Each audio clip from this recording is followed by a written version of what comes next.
শফিক, আমরা দেখলাম যে রিপোর্টে বিএনপি তাদের অবস্থান ব্যাখ্যা করেছে।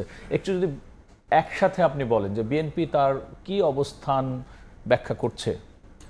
রাব্বি, আপনাকে ধন্যবাদ। আপনি যে বিষয়টি আসলে দেখলেন যে বিএনপির স্থায়ী কমিটির প্রভাবশালী সদস্য সালাউদ্দিন আহমেদ তিনি যে বিষয়টি বলেছেন যে জুলাই সনদ আইনি ভিত্তি পাওয়ায় সেটি কিন্তু প্রতিপালনে বাধ্য রয়েছে বিএনপি। এ বিষয়ে আমাদের কাছে কিছু তথ্যপাত্র রয়েছে, যেমনটি আজ সালাউদ্দিন আহমেদ রাজধানী ঢাকায় একটি কর্মসূচিতে অংশ নিয়ে তিনি জানাচ্ছেন যে শুধু গণভোটে সংবিধান সংশোধন হয়ে যাবে না। তিনি যে বিষয়টি উল্লেখ করেছেন যে আগামী জাতীয় নির্বাচনের পর যে সংসদ গঠিত হবে সেই সংসদের সকলের মতামতের ভিত্তিতেই কিন্তু সংবিধান সংশোধন করা যাবে। একই সাথে কিন্তু তিনি একটি হুঁশিয়ারি দিয়েছেন। তিনি বলেছেন যে সংসদের সার্বভৌমত্বে হস্তক্ষেপ কোনোভাবেই মানা হবে না, কারণ তিনি বলছেন যে দীর্ঘদিন গণতান্ত্রিক অভিযাত্রা থেকে বিচ্যুত ছিল বাংলাদেশ। দীর্ঘদিন পর সেই গণতান্ত্রিক ধারায় ফিরতে চলেছে এবং সেখানে মানুষের প্রতিনিধিত্ব করবে মূলত জনপ্রতিনিধিরা, এবং সেই জনপ্রতিনিধিদের দ্বারা কিন্তু বাংলাদেশের মানুষের সামনের ভাগ্যের উন্নয়ন হবে এবং সেক্ষেত্রে কোনো ধরনের হস্তক্ষেপ যেন জাতীয় সংসদের প্রতি না আসে সে ব্যাপারে হুঁশিয়ারি দিয়েছে। অন্যদিকে আজ চট্টগ্রামে কিন্তু এই বিএনপির স্থায়ী কমিটির আরেকজন সদস্য আমির খসরু মাহমুদ চৌধুরী তিনি যে বিষয়টি উল্লেখ করেছেন অভিযোগের সুরে, তিনি বলছেন যে একটি গোষ্ঠীর বিরুদ্ধে ভোট বানচালের ষড়যন্ত্রর অভিযোগ তিনি করেছেন। তিনি মূলত এই অভিযোগটির তীর ছুড়ে দিয়েছেন বাংলাদেশ জামায়াত ইসলামী সহ অন্যান্য কয়েকটি দলের দিকে। আপনি জানেন যে তারা নভেম্বরে গণভোট সহ অন্যান্য কয়েকটি দাবিতে একাধিকবার কিন্তু রাজপথে সরব রয়েছে। একই সাথে তিনি কিন্তু আজ চট্টগ্রামে আরেকটি কথা বলেছেন যে অনির্বাচিত সরকারের কারণে দেশে সব কিছু স্থবির হয়ে যাচ্ছে। যত দ্রুত আসলে নির্বাচিত সরকারের কাছে রাষ্ট্র ক্ষমতা চলে যাবে তত দ্রুতই কিন্তু দেশের জন্য ভালো হবে বলেই তার মন্তব্য। শফিক, গণভোট নিয়ে অনড় যে ৮ ইসলামী দল তারা কি বলছে? যে প্রধান উপদেষ্টার যে গতকালকের ভাষণ, সেই ভাষণের প্রেক্ষাপটে বাংলাদেশ জামায়াত ইসলামী দাবি করেছে যে প্রধান উপদেষ্টার ভাষণের দ্বারা একটি নির্দিষ্ট দলের স্বার্থ সংরক্ষিত হয়েছে। আজ ৮ দলের যৌথ সংবাদ সম্মেলনে এ সংক্রান্ত কথা তিনি বলেন। এ সংক্রান্ত একটি প্রতিবেদন আমাদের কাছে রয়েছে, এখন দেখে আসবো সেটি। প্রধান উপদেষ্টার জাতির উদ্দেশ্যে ভাষণের পর করণীয় ঠিক করতে বৃহস্পতিবার রাতেই বৈঠকে বসে ৫ দফা দাবিতে আন্দোলনরত ৮ দল। আনুষ্ঠানিক প্রতিক্রিয়া জানাতে শুক্রবার সকালে মগবাজার আল ফালা মিলনায়তনে সংবাদ সম্মেলন করেন তারা।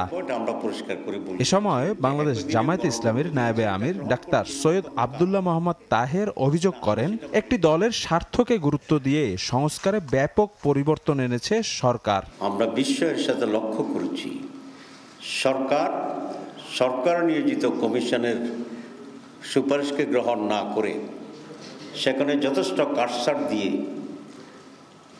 একটি দলের সাথে ব্যাপক কম্প্রোমাইজ করে জনগণের স্বার্থ নয় একটি বিশেষ দলের স্বার্থেই অনেক পরিবর্তন এনে তার ভাষণ দিয়েছেন। এবং আনফর্চুনেটলি এই সরকার বুঝি হোক না বুঝি হোক, ইচ্ছাকৃতভাবে হোক অথবা ষড়যন্ত্রের শিকার হয়ে হোক, তারা একটি দলের সে ফাঁদে পা দিয়েছে। ৩ উপদেষ্টা সরকারকে ভুল বুঝিয়ে নির্বাচন বানচালের ষড়যন্ত্র করছে বলেও অভিযোগ করেন জামায়াত নেতা তাহের। সাফ জানান জাতীয় নির্বাচনের আগেই দিতে হবে গণভোট। প্রধান উপদেষ্টা যে ভাষণ দিয়েছেন একই দিনে নির্বাচন, গণভোট এবং জাতীয় নির্বাচন, সেটার পরিবর্তন করে অনতি বিলম্বে আলাদাভাবে গণভোট করার তারিখ উনি ঘোষণা করবেন, এটা আমরা আশা করি। ২, কমপক্ষে ৩ জন উপদেষ্টা আছে যারা ওনাকে মিসগাইড করতেছে, আমরা তাদের অপসারণ দাবি করছি। আরেকটি পরিকল্পিত এবং পূর্ব নির্ধারিত নির্বাচনের রায়ের ভিত্তিতে নির্বাচন অনুষ্ঠিত হচ্ছে কিনা এ ব্যাপারে আমাদের মনে এবং জনগণের মনে আশঙ্কা তৈরি হচ্ছে। আগামী রোববার নতুন কর্মসূচি ঘোষণার কথাও জানান ৮ দলের নেতারা। এর আগেও আমরা দেখেছি। শফিক মুন্সি, সময় সংবাদ, ঢাকা। শফিক, সেক্ষেত্রে ৮ দলের আসলে সামনের পদক্ষেপ কি বা তারা কি পরিকল্পনা করছে, কি ভাবছে? রাব্বি, মূলত এই ৮ দল তারা দীর্ঘদিন যাবৎ নভেম্বরে গণভোটের দাবিতে আসলে তারা আন্দোলন করে আসছে, রাজপথে সরব আছে। কিন্তু গতকাল প্রধান উপদেষ্টার ভাষণে তিনি যখন ঘোষণা করলেন যে জাতীয় নির্বাচন এবং গণভোট একই দিনে হবে, সঙ্গে সঙ্গে কিন্তু তারা তাৎক্ষণিক একটা তীব্র প্রতিক্রিয়া জানিয়েছেন এবং আজ আনুষ্ঠানিক প্রতিক্রিয়ায় 8 দলের অন্যতম শরিক দল বাংলাদেশ জামাতে ইসলামীর নায়েবে আমির সৈয়দ আব্দুল্লাহ মোহাম্মদ তাহের যে বার্তাটি দিয়েছেন, তিনি বলছেন যে প্রধান উপদেষ্টার ভাষণে বিশেষ একটি দলের স্বার্থ গুরুত্ব পেয়েছে। তিনি ইঙ্গিত করছেন যে মূলত বিএনপির স্বার্থই রক্ষিত হয়েছে প্রধান উপদেষ্টার সিদ্ধান্তে এবং প্রধান উপদেষ্টার এমন সিদ্ধান্তে বিশেষ করে জাতীয় নির্বাচন এবং গণভোট একই দিনে হওয়ার যে সিদ্ধান্তটি এসেছে সেটি দীর্ঘদিন যাবৎ বিএনপি কিন্তু এমন দাবি করে আসছিল এবং সেই দাবির পুনরাবৃত্তি হয়েছে প্রধান উপদেষ্টার ভাষণের মধ্য দিয়ে। তাই তিনি বলছেন যে নিরপেক্ষতার জায়গায় প্রশ্নবিদ্ধ বর্তমান সরকার। অন্যদিকে এই 8 দল কিন্তু আজও যৌথ সংবাদ সম্মেলনের মাধ্যমে তারা জাতীয় নির্বাচনের আগেই গণভোটের দাবি জানিয়েছেন এবং একই সাথে তারা আরও 2টি দাবি জানিয়েছেন, তার মধ্যে অন্যতম 3 উপদেষ্টার অপসারণ। কারণ তারা বলছে যে 3 জন উপদেষ্টা কিন্তু সরকারকে নানাভাবে নিরপেক্ষতার জায়গায় থাকতে আমরা দেখলাম বক্তব্য উঠে আসছে যে অন্তত পক্ষে 3 জন।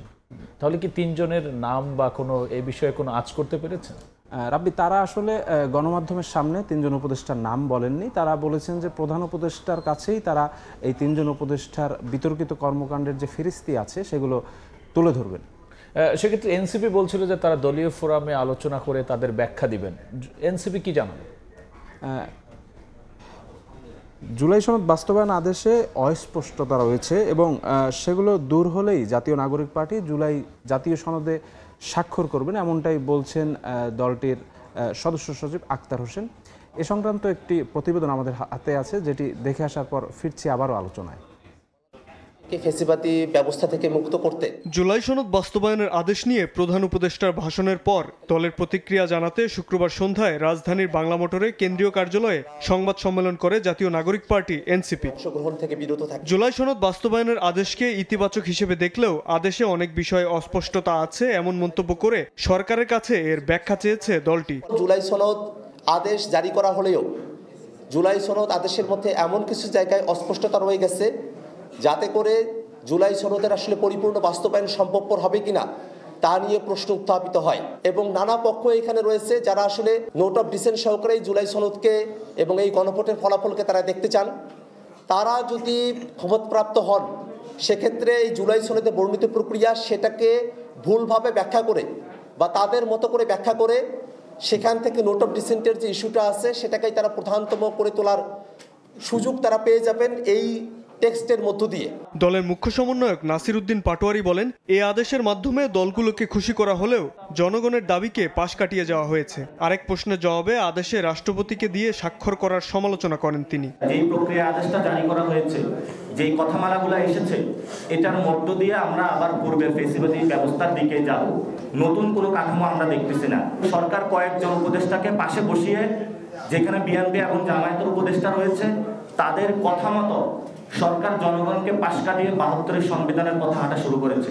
যেসব বিষয়ে অস্পষ্টতা রয়েছে সেগুলো স্পষ্ট হওয়ার পর এনসিপি জুলাই সনদে স্বাক্ষর করবে বলেও জানান দলটির নেতারা। শাওয়াব ওয়াসি, সময় সংবাদ, ঢাকা। আমরা দেখলাম যে এনসিপি কিন্তু জুলাই সনদ বাস্তবায়নের যে আদেশ তাকে ইতিবাচক বলছেন, আবার এটিও বলছেন যে অনেক জায়গায় অস্পষ্টতা রয়েছে। তারা আবার ক্লিয়ার কি করলেন যে কোন কোন জায়গাগুলো তাদের কাছে অস্পষ্টতা মনে হয়েছে? রাব্বি, এনসিপির সদস্য সচিব আক্তার হোসেন যে বিষয়টি জানিয়েছেন যে বিশেষ করে তত্ত্বাবধায়ক সরকার ব্যবস্থা এবং নির্বাচন কমিশন সংক্রান্ত সাংবিধানিক যে প্রতিষ্ঠানগুলো, সেই প্রতিষ্ঠানগুলো কিভাবে হবে সেটি গণভোটে আগেই যদি নির্ধারিত হয়ে যেত তবে অনেক বিষয়গুলো স্পষ্ট হতো। তিনি বলেছেন যে এই বিষয়গুলো আসলে অস্পষ্ট রয়েছে এবং অন্যদিকে আমরা যদি একটু বিশ্লেষণ করি যে জুলাই সনদ বাস্তবায়নের আদেশকে কিন্তু ইতিবাচক হিসেবে দেখছে জাতীয় নাগরিক পার্টি, কিন্তু এই আদেশে অনেক বিষয়ে অস্পষ্টতা রয়েছে, যেমনটি আপনাকে বললাম এতক্ষণ। তিনি আসলে সরকারের কাছে ব্যাখ্যা দাবি করেছে যে এই অস্পষ্ট ব্যাপারগুলো কিভাবে আসলে স্পষ্ট হবে এবং কিভাবে আসলে নোট অফ ডিসেন্ট সহ অন্যান্য বিষয়গুলোর সমাধান হবে। অন্যদিকে এই দলটির আরেকজন নেতা নাসির উদ্দিন পাটোয়ারি তিনি বলছেন যে আদেশে দলগুলোকে খুশি করেছে সরকার, পাশ কাটিয়ে গিয়েছে জনগণকে, এবং অন্যদিকে আদেশে রাষ্ট্রপতিকে দিয়ে স্বাক্ষরের সমালোচনাও কিন্তু তিনি করেছেন। শফিক, অসংখ্য ধন্যবাদ আলোচনায় যুক্ত হওয়ার জন্য। জুলাই সনদ বাস্তবায়নের আদেশ এবং এ বিষয়ে দলগুলোর অবস্থান বিষয়ে বিস্তারিত আলোচনার জন্য স্টুডিওতে যুক্ত হয়েছিলেন সহকর্মী শফিক মুন্সি।